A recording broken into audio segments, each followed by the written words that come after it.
प्रिय विद्यार्थियों नमस्कार। मैं doctor Dhananjay Kumar Singh, associate professor Sanskrit, Babu Shobharam राजकीय कला महाविद्यालय अलवर। आज हम लोग पढ़ेंगे बीए पार्ट फर्स्ट के पेपर सेकंड के पाठ्यक्रम में निर्धारित किरातार्जुनीयम प्रथम सर्ग के अंतर्गत बनेचर की उक्ति का सारांश।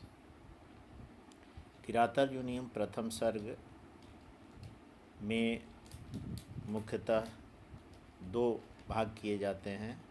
प्रथम भाग में बनेचर की उक्ति है, जिसमें वह दुर्योधन के शासन प्रबंध का संपूर्ण वर्णन करता है और वह आकर युधिष्ठिर के पास समस्त वृत्तांत को, उसके शासन प्रबंध को, दुर्योधन के शासन प्रबंध का वृत्तांत राजा युधिष्ठिर को द्वैत वन में सुनाता है।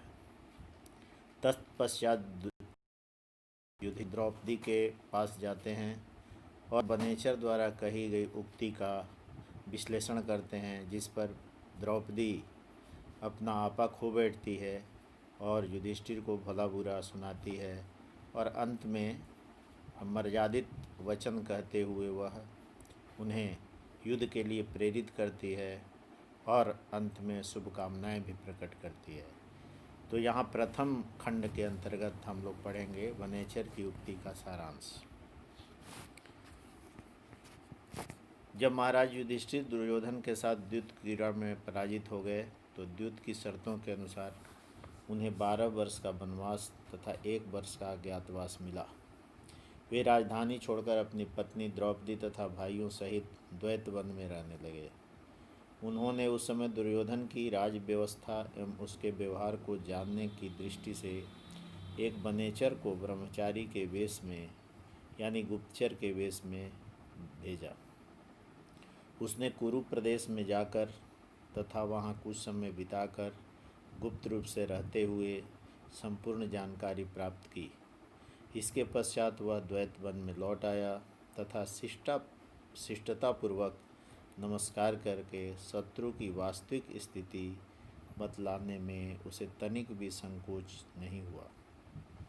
अर्थात उसने निसंकोच होकर युधिष्ठिर को यथा तथ्य बातें बतलाई। उसने महाराज युधिष्ठिर से स्पष्ट शब्दों में यथार्थ स्थिति का वर्णन करते हुए कहा कि हे महाराज, दुर्योधन इस समय नीतिपूर्वक राज्य कर रहा है। जिस राज्य की पूर्व में उसने छल कपट से जीता, उसे वह अब नीतिपूर्वक जीतने का प्रयास कर रहा है। यद्यपि वह दुर्योधन सिंहासनारूढ़ है, फिर भी वनवासी आपसे सदैव भयभीत रहता है तथा न्यायप्रिय शासन द्वारा प्रजा को प्रसन्न करने का प्रयास कर रहा है। वह काम क्रोधादिक अरिषड्वर्ग को जीतकर एवं विनीत भाव से रहते हुए आलस रहित होकर मनु द्वारा अर्थात आचार्य मनु द्वारा धर्मशास्त्र के मार्ग में बतलाए गए नियम के अनुसार वह शासन करके पुरुषार्थ का, अपने पौरुष का विस्तार कर रहा है। अपने आश्रितों को मित्रवत, मित्रों को बंधु के समान तथा बंधुओं को राज्य के स्वामी के समान समझता हुआ प्रतीत होता है। धर्म, अर्थ, काम, इन 3 वर्गों का समान रूप से निष्पक्ष भाव से सेवन करता हुआ प्रतीत होता है। धर्म, अर्थ, काम, इन तीनों का समान रूप से निष्पक्ष भाव से सेवन करने का तात्पर्य यह है कि वह तीनों को बराबर महत्व देता है। साम, दाम, दंड भेद आदि उपायों का नीति एवं कुशलता से प्रयोग कर रहा है। वह कर्तव्य पालन में पुत्र एवं शत्रु के साथ एक सा व्यवहार करता है, जैसा कि आचार्य मनु ने बतलाया है। अर्थात वह एक नीति परायण शासक के रूप में अपने को प्रस्तुत कर रहा है। उसके द्वारा शासित कुरु प्रदेश वर्तमान में अत्यंत समृद्ध एवं धन धान्य संपन्न है। राज्य में सिंचाई की उत्तम व्यवस्था के कारण प्रजा सुखी है।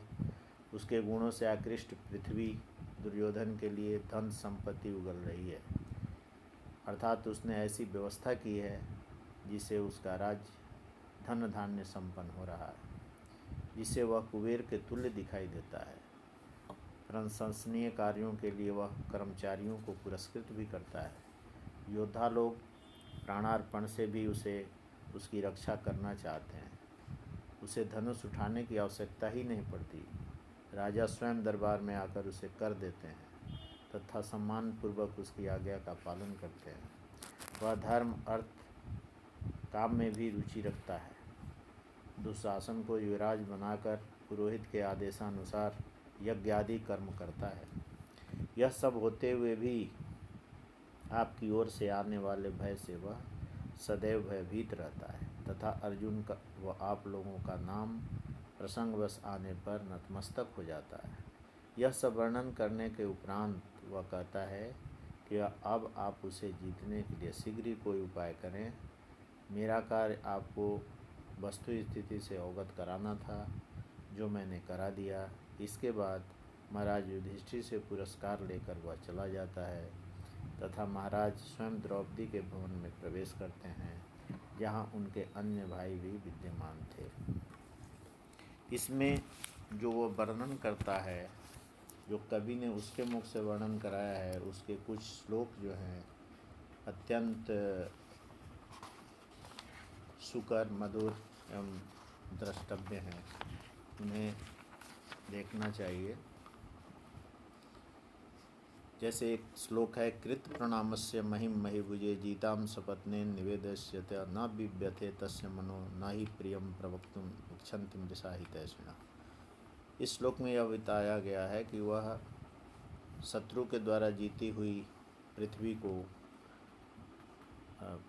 अच्छी प्रकार से जानकर और वहाँ के सारे शत्रुओं की बात को जानकर वह राजा युधिष्ठिर को प्रणाम करने के अनंतर बड़ी अच्छे से उसने उस बात को बताई, क्योंकि हित को चाहने वाले लोग हमेशा झूठा और प्रिय नहीं बोलने की इच्छा करते, और ऐसा कहते हुए उसका मन तनिक भी विचलित नहीं हुआ। ना बिभ्यथे तस्य मनो, उसका मन कैसे भी व्यथित नहीं हुआ। फिर कहते हैं नीति की बात, क्रियासु युक्त नृपचार चक्षुषा न वंचनीया प्रभो वनजीवी। अर्थात जो नृप के जो चार चक्षुष यानी गुप्तचर को चार चक्षुष कहा गया है। चार चक्षुष यानी गुप्तचर राजा की चौथी आँख होता है। दो आँख राजा की, दो गुप्तचर की मिलकर चार आँख होते हैं। इसीलिए वह राजा अपने अनुजीवियों यानी सेवकों के द्वारा किसी प्रकार से ठगा नहीं जाना चाहिए, तथा जो बात सही सही है वही बात सेवक को, गुप्तचर को, राजा को बतलानी चाहिए।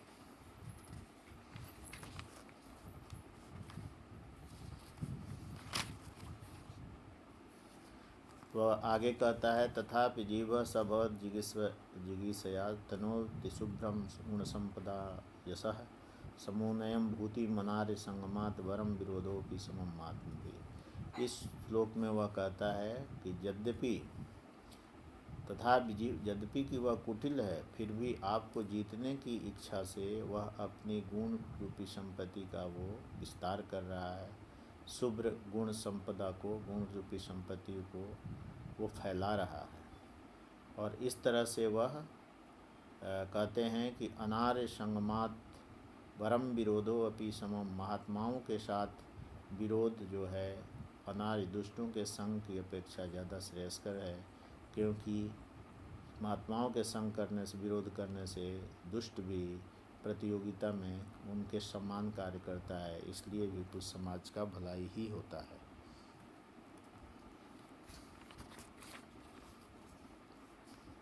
कृतारि षड्वर्ग जैन मानवीम अगम्य रूपाम पदवीम प्रपित सुना विभज्य नक्तम दिवम अस्ततंद्रिणा वितन्यते ते नयन पौरुषम। इसमें उसके पौरुष के विस्तार की बात कही गई है। उसमें वह दिन रात अस्ततंद्रिणा आलस्य रहित होकर वह षट काम, क्रोध आदि षट आंतरिक शत्रुओं को जीत करके वह मानवीम अगम्य रूपाम पदवीम प्रपित सुना, उनके मनु द्वारा प्रतिपादित किए धर्म के मार्ग को अनुसरण कर रहा है।